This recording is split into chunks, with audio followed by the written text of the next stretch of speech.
بسم اللہ الرحمن الرحیم۔ السلام علیکم ورحمۃ اللہ وبرکاتہ۔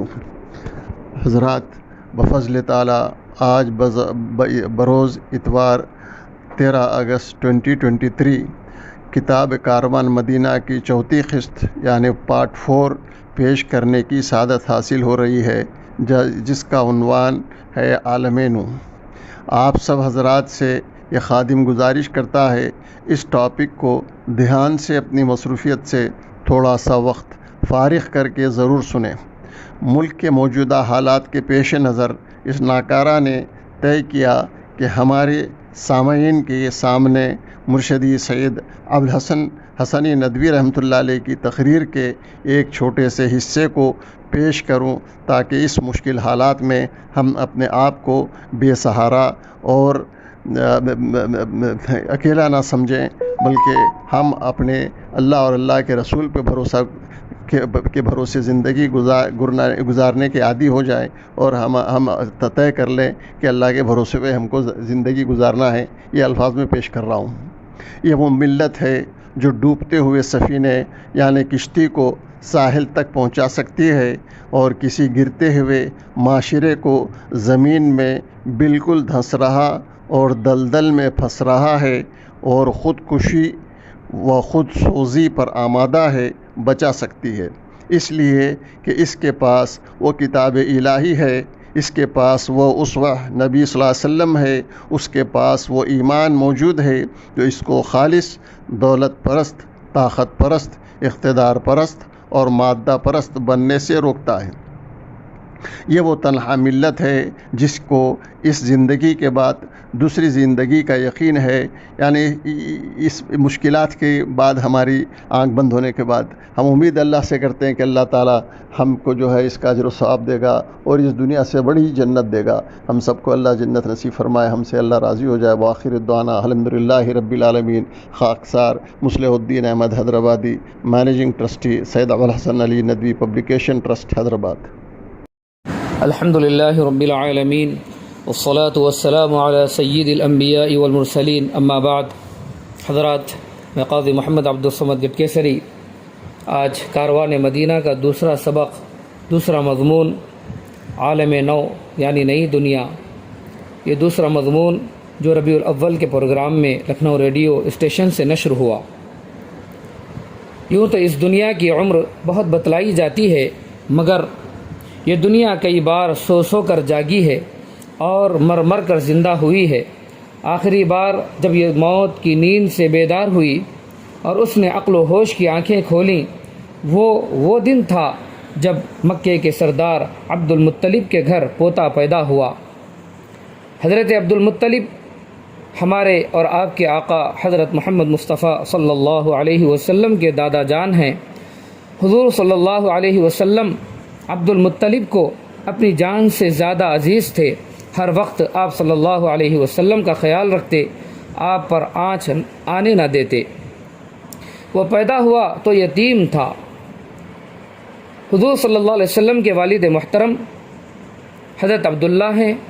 حضور صلی اللہ علیہ وسلم کے اس دنیا میں تشریف لانے سے پہلے ہی انتقال ہو گیا تھا آپ کے والد محترم کا، مگر اس نے پوری انسانیت کی سرپرستی کی، یعنی حضور پاک علیہ الصلوۃ والسلام مراد ہیں، اور دنیا کو نئی زندگی بخشی۔ سوتے میں جو عمر کٹی وہ کیا عمر ہے، خودکشی میں جو وقت گزرا وہ کیا زندگی ہے۔ اس لیے سچ پوچھیے تو موجودہ دنیا کی کام کی عمر 1400 برس سے زائد نہیں۔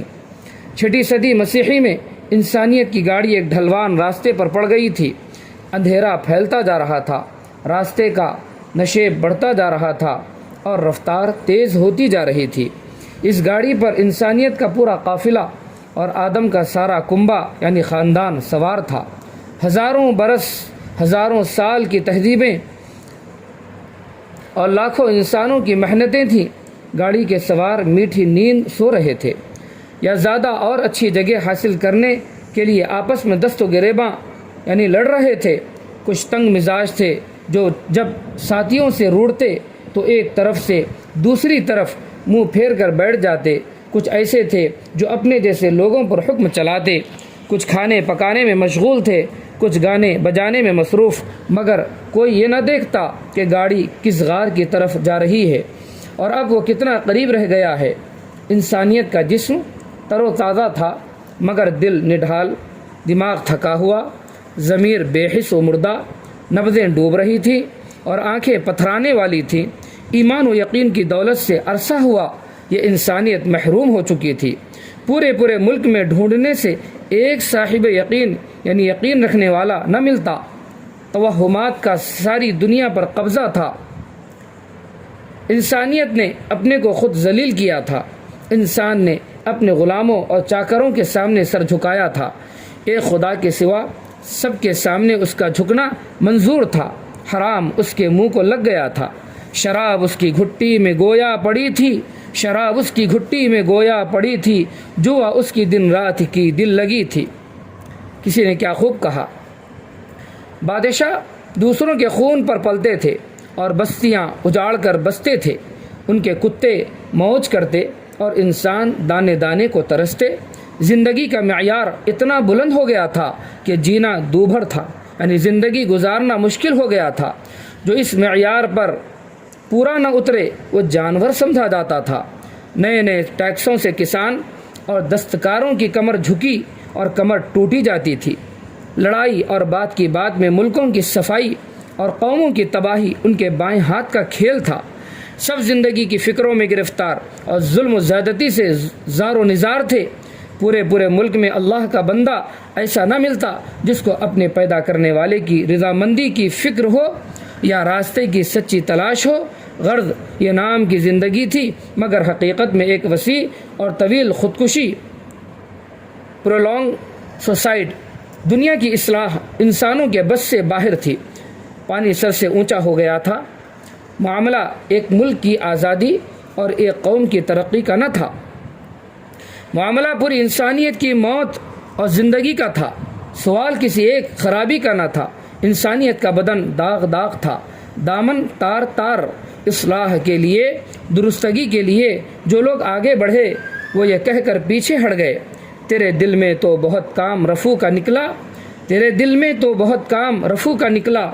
فلسفی یعنی فلاسفہ اور حکیم یعنی ڈاکٹر، شاعر یعنی پوئٹ اور ادیب یعنی رائٹر، یعنی فلسفی اور حکیم، شاعر اور ادیب، کوئی اس میدان کا مرد نہ نکلا۔ سب اس وبا کے شکار تھے، یعنی اس بیماری کے شکار تھے۔ مریض کا علاج کس طرح کرے؟ جو خود یقین سے خالی ہو وہ دوسروں کو کس طرح یقین سے بھر دے؟ جو خود پیاسا ہو دوسرے کی پیاس کس طرح بجھائے؟ انسانیت کی قسمت پر بھاری قفل پڑا تھا اور کنجی گم تھی، زندگی کی ڈور الجھ گئی تھی اور سرا نہ ملتا تھا، یعنی آوے کا آوا بگڑا ہوا تھا۔ اس دنیا کے مالک کو اپنے گھر کا یہ نقشہ پسند نہ تھا۔ آخرکار اس نے عرب کی آزاد اور سادہ قوم میں جو فطرت سے قریب تھی، جو نیچر سے قریب تر تھی، ایک پیغمبر بھیجا کہ پیغمبر صلی اللہ علیہ وسلم کے سوا اب اس بگڑی دنیا کو کوئی بنا نہیں سکتا تھا۔ اس پیغمبر کا نام نامی محمد بن عبداللہ صلی اللہ علیہ وسلم ہے۔ اللہ کے لاکھوں سلام و درود ہو ان پر۔ اللہم صلی علی سیدنا محمد وعلی آل سیدنا محمد وبارک وسلم۔ زباں پہ بار خدایا یہ کس کا نام آیا، زباں پہ بار خدایا یہ کس کا نام آیا، کہ میرے نطق نے بوسے میری زباں کے لیے۔ اس زندگی کی ہر چیز سلامت تھی مگر بے جگہ و بے قرینہ۔ زندگی کا پہیہ گھوم رہا تھا مگر غلط رخ پر۔ اصل خرابی یہ تھی کہ زندگی کی چول کھسک گئی تھی اور ساری خرابی اس کی تھی۔ یہ چول کیا تھی؟ اپنے اس دنیا کے بنانے والے کا صحیح علم، اسی کی بندگی اور تابعداری کا فیصلہ، اس کے پیغمبروں یعنی پروفٹس، اس کے پیغمبروں کو ماننا اور ان کی ہدایت و تعلیم کے مطابق زندگی بسر کرنا، اور دوسری زندگی کا یقین۔ انہوں نے اس زندگی کی چول بٹھا دی مگر اپنی زندگی اور اپنے خاندان کی زندگی کو خطرے میں ڈال کر اور اپنا سب کچھ قربان کر کے انہوں نے اس مقصد کی خاطر بادشاہی کا تاج ٹھکرا دیا، دولت اور عیش کی بڑی سے بڑی پیشکش کو نامنظور کیا، محبوب وطن کو چھوڑا یعنی مکہ مکرمہ کو، ساری عمر بے آرام رہے، پیٹ پر پتھر باندھے، کبھی پیٹ بھر کھانا نہ کھایا، گھر والوں کو فقر و فاقے میں شریک رکھا، دنیا کی ہر قربانی میں، ہر خطرے میں پیش پیش، اور ہر فائدے اور ہر لذت سے دور دور، لیکن دنیا سے اس وقت تک تشریف نہ لے گئے جب تک کہ دنیا کو صحیح رخ پر نہ ڈال دیا اور تاریخ کا دھارا نہ بدل دیا۔ 23 برس میں دنیا کا رخ پلٹ گیا۔ 23 ایئرس یعنی نبوت کے بعد 23 سال میں قرآن مجید نبی پاک علیہ السلام کے قلب اطہر پر اللہ نے اتارا۔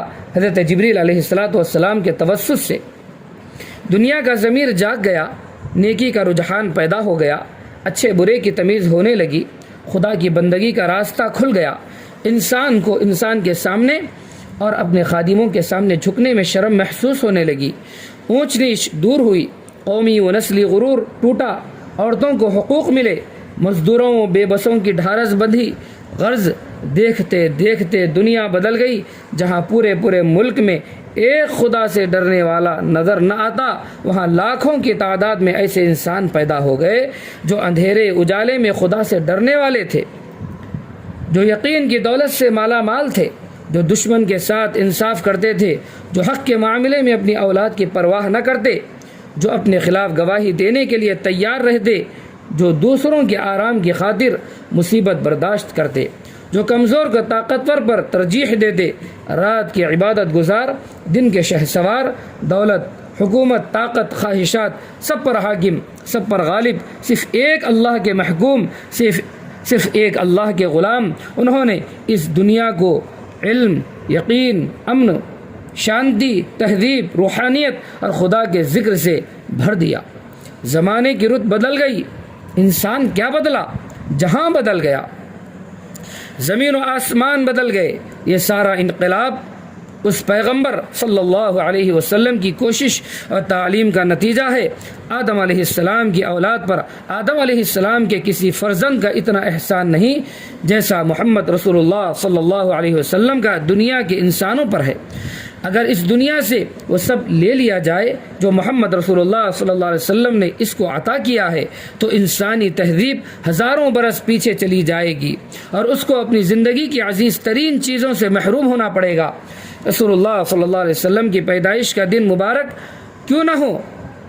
رسول اللہ صلی اللہ علیہ وسلم کی پیدائش کا دن مبارک کیوں نہ ہو کہ اس دن دنیا کا سب سے مبارک انسان پیدا ہوا جس نے اس دنیا کو نیا ایمان اور نئی زندگی عطا کی۔